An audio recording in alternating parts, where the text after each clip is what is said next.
vez eu estou dizendo, é a vontade de Deus, nos concedendo cada domingo, cada manhã, cada oportunidade de nos unirmos para juntos adorarmos a Deus e ouvir a sua palavra. Mais uma vez, Deus nos abençoa e nos dá esse privilégio. O Júnior falou na sua mensagem da ceia, paz. O Vitor falou nos anúncios, no anúncio, em aos pedidos de oração, paz. E é disso que nós vamos tratar hoje também. Mas como ter essa paz? Hebreus capítulo 12, versículo 14, Samuel, ele vai colocar na tela, e é um dos desejos de Deus para a sua igreja, para a minha e a sua vida. Essa é a vontade de Deus, que nós vivamos e cumprimos o mandamento, o ensinamento, o conselho que o escritor de Hebreus está trazendo à igreja do primeiro século. Procure viver em paz com todos e busque a santificação, sem a qual ninguém verá a Deus. Essa é a mensagem do autor de Hebreus para os irmãos do primeiro século. Quando o autor está escrevendo para a igreja, o irmão dos primeiros séculos, a igreja estava vivendo um momento difícil. Primeiro século, o desafio de ser um discípulo de Jesus. As perseguições constantes, os temores, os medos, o desejo talvez da desistência. E mesmo assim o autor manda uma carta para os irmãos que estava vivendo fora da Palestina. Uma carta de encorajamento e também de santificação. Os primeiros 12 versículos, ele trata sobre aconselhamentos da igreja e sobre exortação. O capítulo 12, versículo 1 ao 13, ele está exortando a igreja a manter a santidade em Cristo Jesus, independente da circunstância e dos desafios que estava vivendo, independente dos momentos difíceis que estava passando. Essa carta de exortação é uma carta de amor para que os irmãos não desistam da caminhada cristã. Primeiro século é o desafio de continuar sendo fiel, independente da circunstância e das lutas que eles estavam vivendo. E no capítulo 12, versículo 14 em diante, ele começa no versículo 14 dizendo: segui a paz, procure viver em paz com todos e busque a santificação, sem a qual ninguém verá a Deus. Então, o que o autor está dizendo? Que mesmo na adversidade, mesmo na luta, mesmo nos desafios, nós só teremos um encontro com Deus, só podemos ver Deus, só podemos naquele dia final ouvir a voz de Cristo Jesus dizendo: vinde a mim, benditos do meu Pai, para o reino que está preparado desde a fundação dos séculos, para aqueles que viveram nesse mundo de tal maneira que agradou o coração de Deus, que apesar dos desafios se esforçaram a viver, a procurar viver em paz com todos e viveram a vida santa, separada do pecado. Não estou falando de seres perfeitos, mas estou falando de pessoas que estão vivendo com Cristo Jesus, se esforçando cada vez mais para ter uma vida santa, uma vida cada vez mais longe do pecado. Porque se não for assim, o autor está dizendo: não veremos a Deus. Então é para que a igreja também hoje, no século 21, reflita e medita, para que eu na minha individualidade reflita também como está a minha paz com Deus, com as pessoas, e como eu estou vivendo de uma maneira que estou me santificando, me separando do pecado, não me conformando, pegando a fórmula deste mundo e vivendo em minha vida.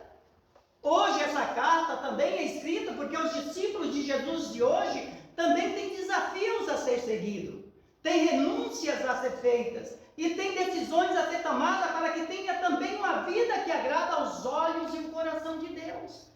É assim que o autor está dizendo à igreja do primeiro século, é assim que o autor deixou escrito para a igreja do século 21. É a mesma mensagem para continua o mesmo.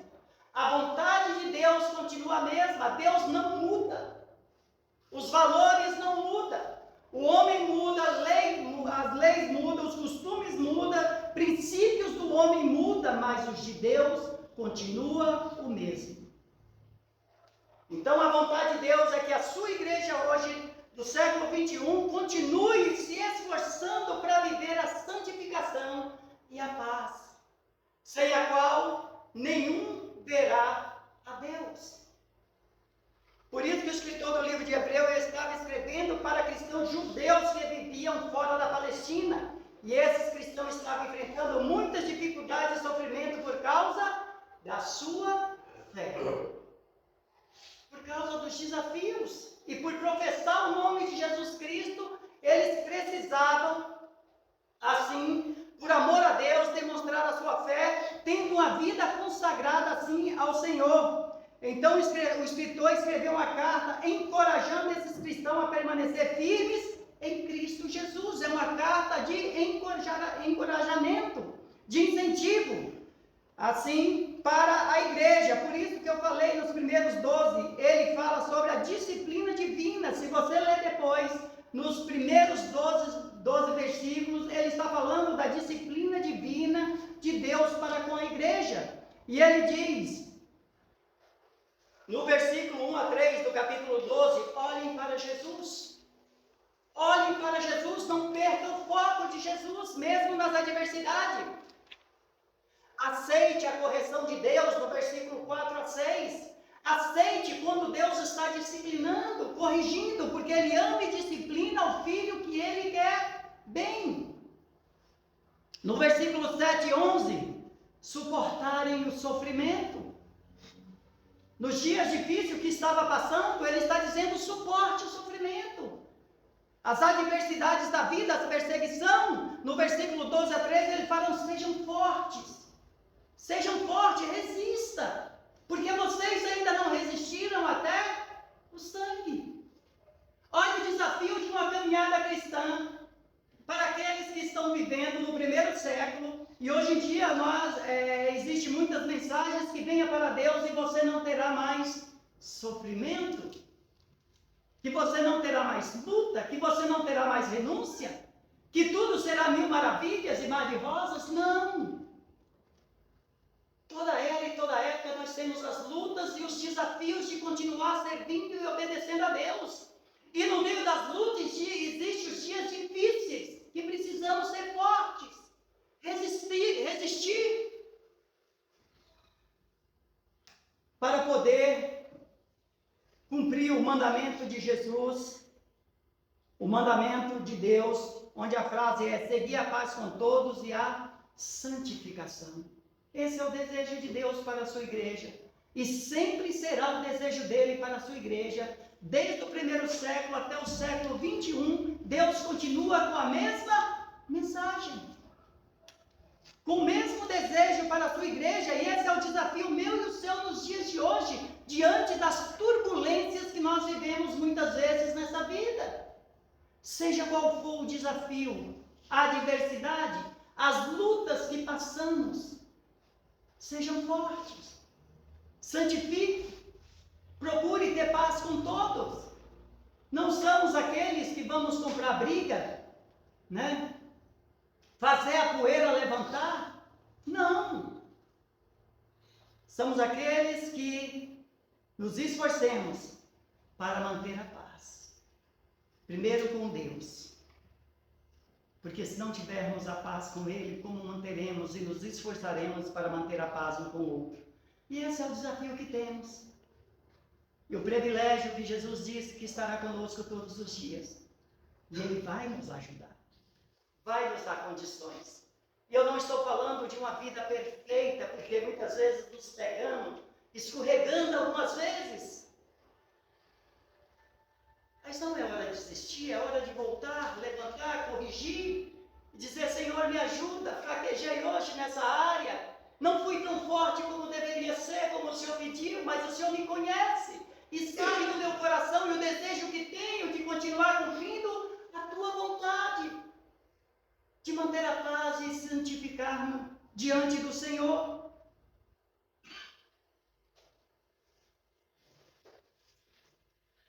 Por isso, quando o escritor escreve, segui a paz com todo, ele está dizendo literalmente, corra em direção à paz, persiga a paz, não é algo que nós vamos alcançar parados. É um exercício diário, contínuo, é um esforço meu e seu, que precisamos ter para conseguir e alcançar. Não vai vir do céu de mão beijada. Essa participação é nós com Deus. Nós temos que buscar, ele fala, busque a paz. É algo que precisamos continuar procurando, vivendo, buscando, se esforçando para estar praticando a vontade de Deus, o desejo de Deus. É uma missão minha e sua de alcançar e conseguir, porque ela vem do próprio Deus. A paz é de Deus. É um dos atributos dele, da essência dele. Gálatas revela isso em Gálatas, onde fala do amor, assim, o fruto do Espírito Santo, e ele relata, o fruto do Espírito Santo é a paz, bondade, longanimidade, mansidão, domínio próprio, e por aí vai. É um fruto dado por Deus, e a expressão grega utilizada por ela implica no sentido de empenhar toda a energia necessária para que esse alvo seja alcançado, nesse caso a paz. Eu tenho me esforçado nos dias difíceis da vida, quando a gente parece que aquele é um dia mau, nesse caso a paz. Eu tenho me esforçado nos dias difíceis da vida, quando a gente parece que aquele é um dia mau, que nada está dando certo, nada está indo de acordo como nós queremos e gostamos.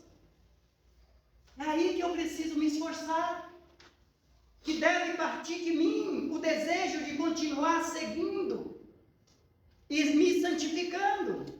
A paz é uma virtude do Espírito Santo, por isso que ela aparece intimamente relacionada às outras virtudes mencionadas por Paulo em Gálatas 5:22, onde eu falei que é especificamente com o amor e a alegria. E ele diz, a sequência dela é amor, alegria e paz. Lá em Gálatas 5:22. O fruto do Espírito Santo. Olha como estão juntos.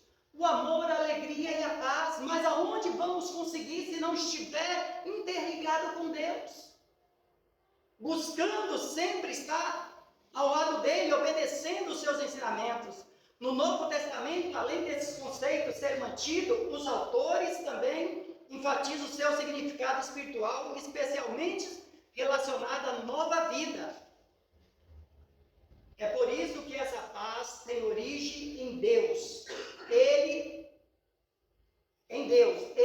é um de seus atributos comunicáveis, ou seja, uma de suas qualidades que ele compartilha conosco.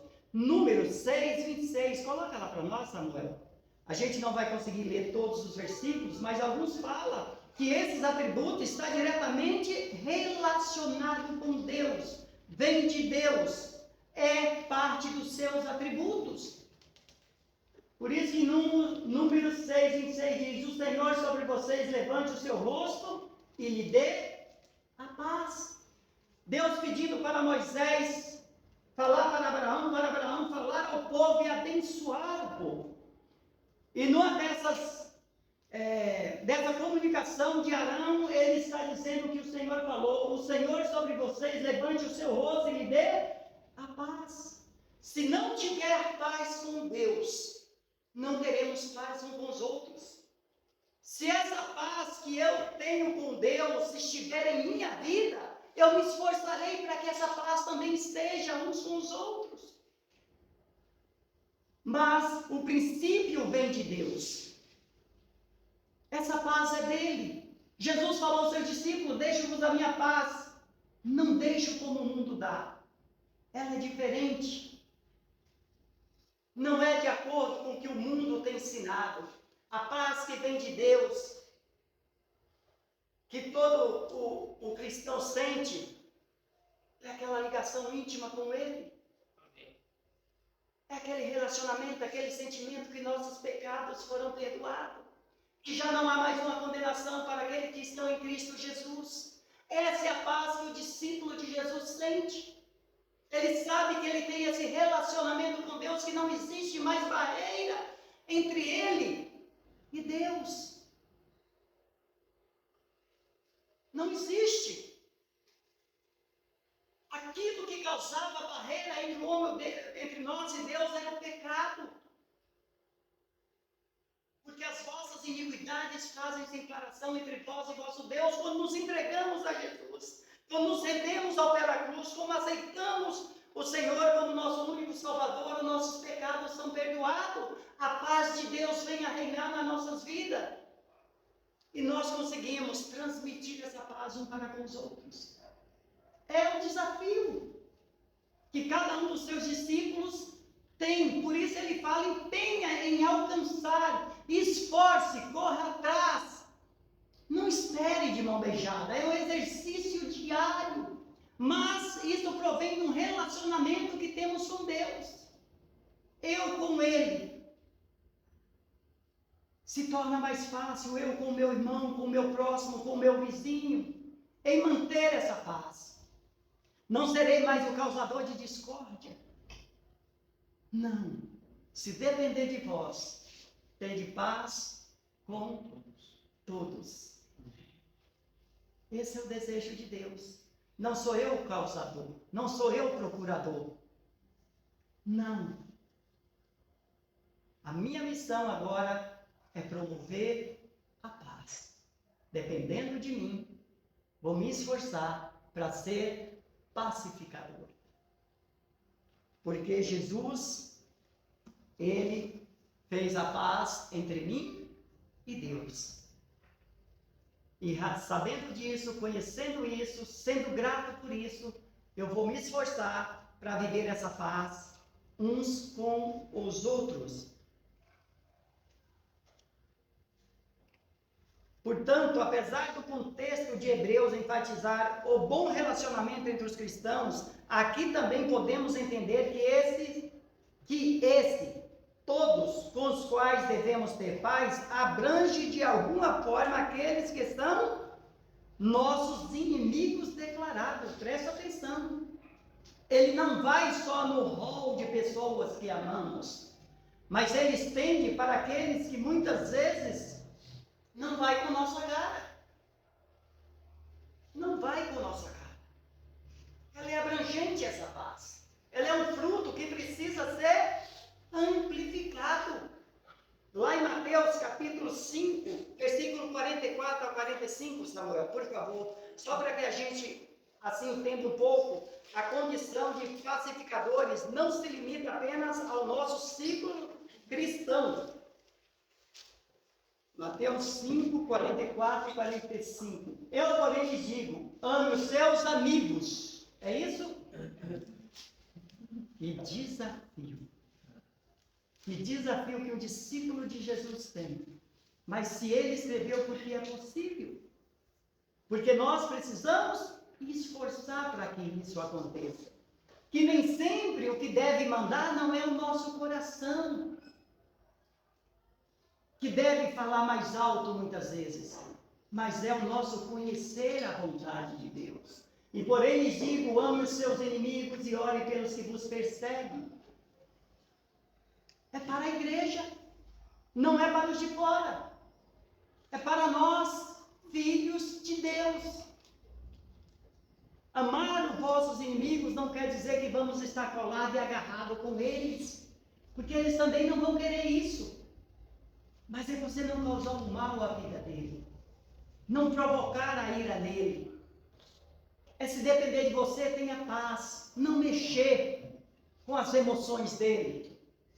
É orar por ele, para que um dia o coração também dele se aquebrante e fala, por aí, peraí, eu estou brigando sozinho, né? Porque eu estou irado com esse camarada aí, ele não está nem incomodado comigo, ele não quer briga. Esse é o desafio do discípulo de Jesus, manter essa paz. E por isso precisamos estar próximo de Deus para que isso aconteça. Porque distante dele não conseguiremos viver isso. Não conseguiremos ser moldados à imagem e semelhança de Jesus, a ter os atributos dele em nossas vidas. Por isso que o meditar na palavra, o orar, precisa ser constante. Constante em nossas vidas. Um coração contrito, interligado com Deus. Na escola, no trabalho, em casa. Uma mente focada nos valores do reino celestial. Para que consigamos ter a energia certa. Para que seja positiva em nós.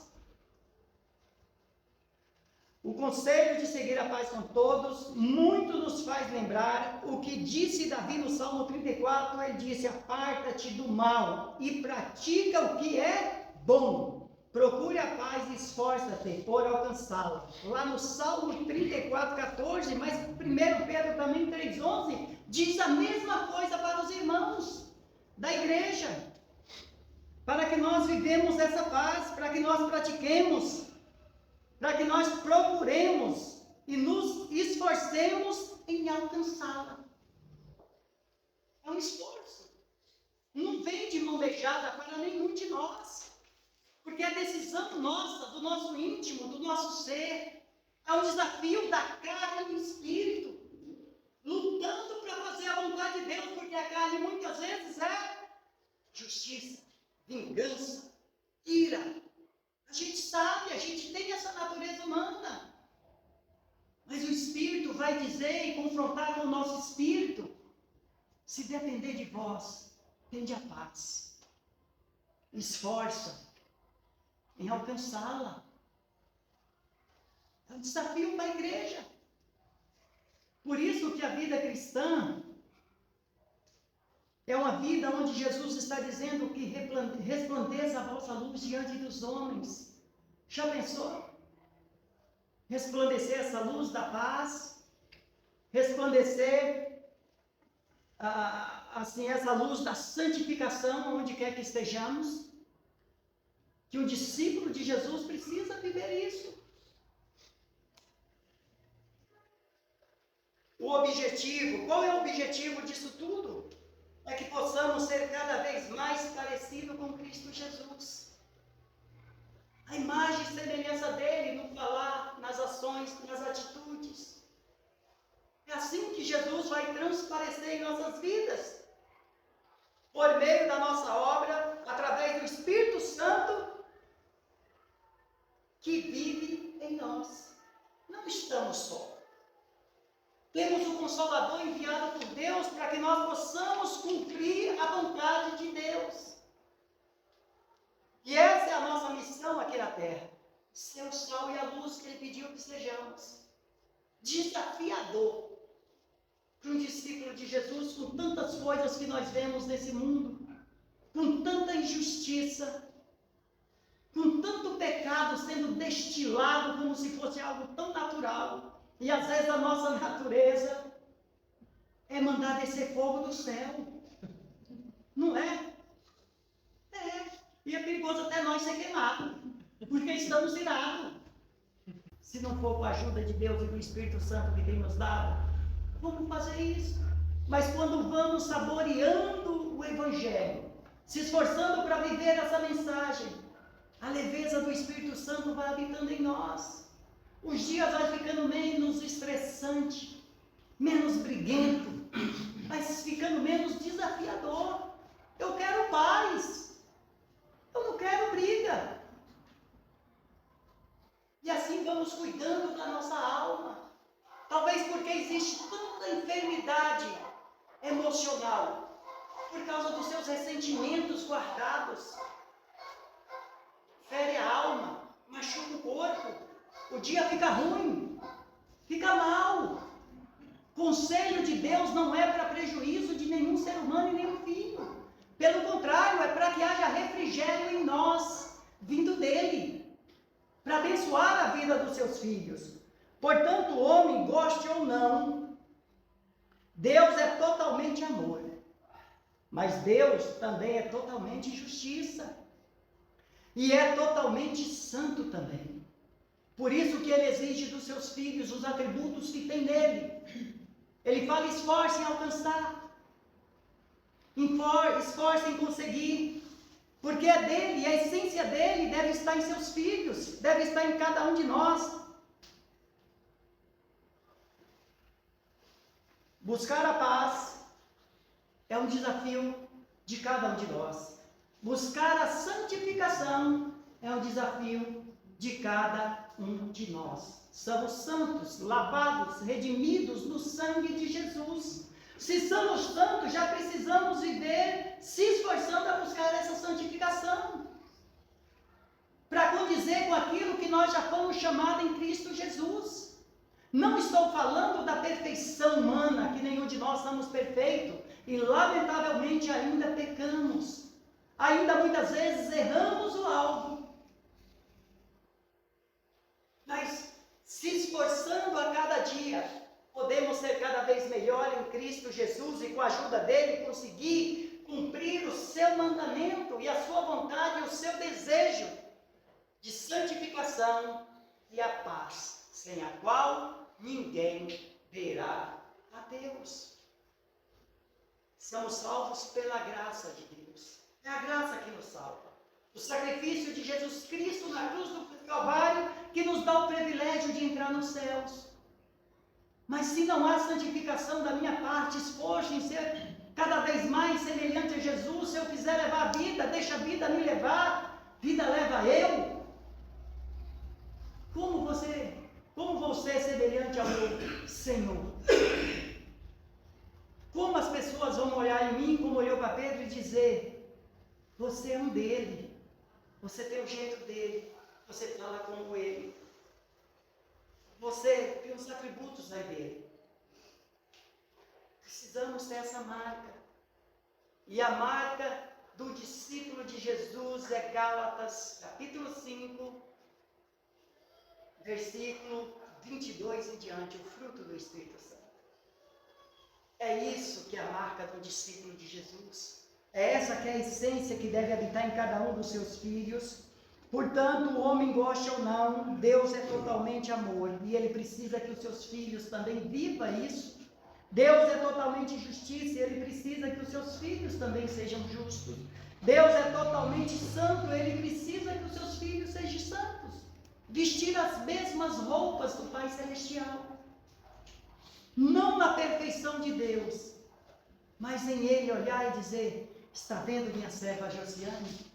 Mulher fiel e íntegra, que se desvia do mal. Esse é o desejo de Deus. Está vendo meu servo Renan? Jovem fiel e íntegro, que se desvia do mal. Esse é o desejo de Deus, falar para cada um, expressar. Manuel uma vez deu uma mensagem aqui que ficou na memória, de nós tirar um sorriso do lábios de Deus. Às vezes nós olhamos, parece que Deus não sorri, né?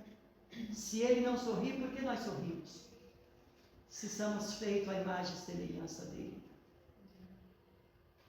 Se ele nos deu esse atributo, você acha que ele não se alegra com o filho dele e ele não dá aquele sorriso de satisfação? E apontar e dizer: aquele é meu filho amado, e nele eu tenho prazer. Esse é o desejo de Deus. Por isso o conselho: siga a paz com toda a santificação, para que Deus possa olhar para cada um de nós e dizer: eu tenho prazer nele. Eu sei das suas fragilidades, das suas lutas, dos seus desafios, das suas dores, mas eu sei o esforço que ele tem feito para me servir, para me honrar, para ser santo, para se purificar diante de um mundo tão perverso e contaminado pelo pecado.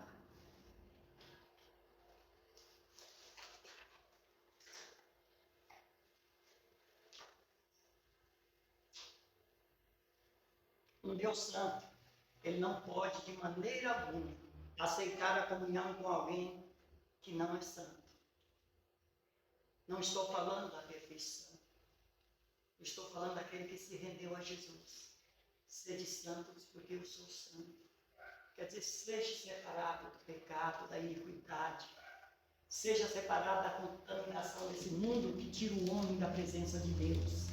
Sede santos, porque eu sou santo. É isso que Deus deseja para cada um de seus filhos a santificação, se purificar cada dia no Senhor, obedecendo a sua palavra, se esforçando para viver os seus ensinamentos, guardando a palavra no coração como Davi tem ensinado, para que nós não pecamos contra Deus.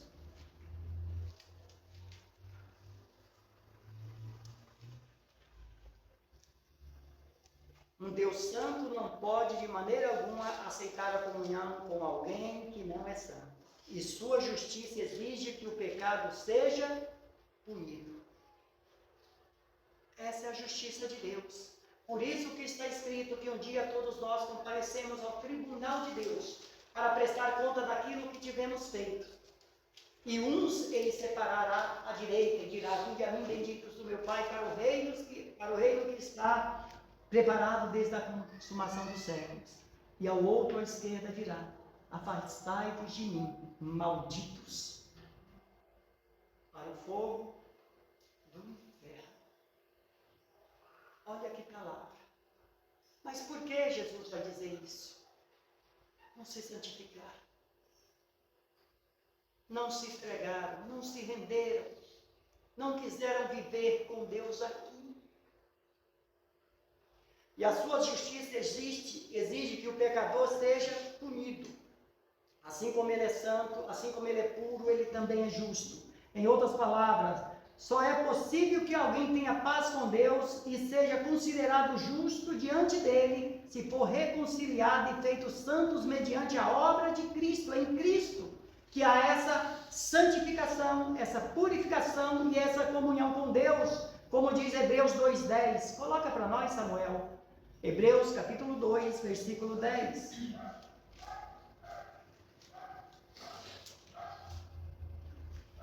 Porque convinha que Deus, por causa de quem e por meio de quem todas as coisas existem, conduzindo muitos filhos à glória, aperfeiçoasse por meio do sofrimento o autor da salvação deles. É Cristo que nos reconcilia com Deus. É através do seu sacrifício, é através do seu amor, é através da sua vida entrega na cruz que há reconciliação com Deus. E não há outro que haja salvação, nem no céu e nem na terra, se não for mediante a Cristo Jesus. Por isso o profeta Isaías escreveu dizendo que até mesmo os serafins que constantemente estão proclamando a santidade de Deus diante de seu trono, cobrem seus rostos. Isto revela como é a tamanha a presença santa do Senhor dos Exércitos.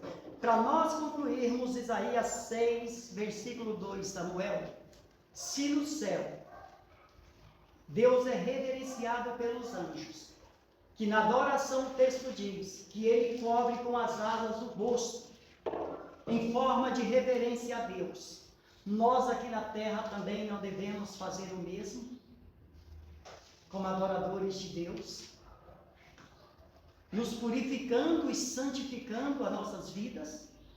Se no céu existe essa reverência de anjos que não pecam, na terra, todo aquele que se rendeu a Jesus precisa também entender que ele vive diante de um Deus todo poderoso. Serafins estavam por cima dele. Cada um tinha 6 asas, com 2 cobria o rosto, com 2 cobria os pés e com 2 voava. Reverência diante de Deus. E é isso que a igreja precisa compreender a cada dia. Somos povos exclusivos de Deus para viver na reverência ao Senhor, no temor, na obediência, na santificação, assim, diante dos ensinos da sua palavra. E qual é a conclusão disso tudo? Logo, a única conclusão possível de acordo com a verdade é seguir a paz com todos e a santificação, sem a qual ninguém verá a Deus. Esse é o desejo de Deus para cada um de nós, meus irmãos. Foi o desejo para a igreja do primeiro século, onde o autor de Hebreus escreveu para irmãos que estavam vivendo em lutas e perseguição. É o mesmo desejo para nós hoje. E que esse seja o meu e o seu desejo. viver em santificação e nos esforçarmos para viver em paz. Que Deus nos abençoe, que Deus abençoe a sua igreja e que nós possamos nos esforçar para viver Hebreus capítulo 12, versículo 14. Deus nos abençoe. Amém.